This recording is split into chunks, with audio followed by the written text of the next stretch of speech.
आपल्या महाराष्ट्रात एक असे समाजसुधारक होऊन गेले ज्यांना क्रांतिकारकांचे क्रांतिगुरु म्हणून ओळखलं जातं, ज्यांनी महात्मा ज्योतिबा फुले, वासुदेव बळवंत फडके यांच्या बरोबरच देशासाठी प्राण अर्पण करणाऱ्या तरुणांना तलवारबाजी, दांडपट्टा, लाठीकाठी आणि कुस्तीचं प्रशिक्षण दिलं।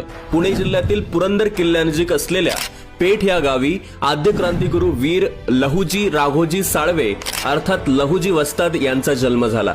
1818 साली पेशवाईचा शेवट झाला।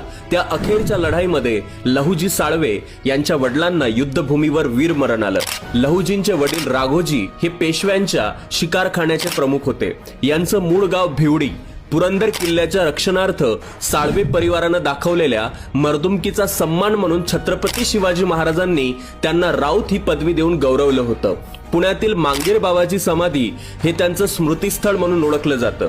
या ठिकाणी लहुजी वस्ताद यांनी शपथ घेतली की या शनिवार वाड्यावर पुन्हा भगवा झेंडा उभारेन, असे हे शूर लहुजी वस्ताद पुण्याच्या गंजपेठेतील तालमीत ते प्रशिक्षण घेत असत। क्रांतीवीर वासुदेव बळवंत फडके, महात्मा ज्योतिबा फुले, लोकमान्य टिळक, सदाशिवराव परांजपे, मोरो विठ्ठल वाळवेकर अशा दिग्गजांसह अनेक देशभक्तांनी लहुजींच्या आखाड्यात तलवारबाजी, दांडपट्टा, लाठीकाठी, कुस्तीचं प्रशिक्षण घेतलं।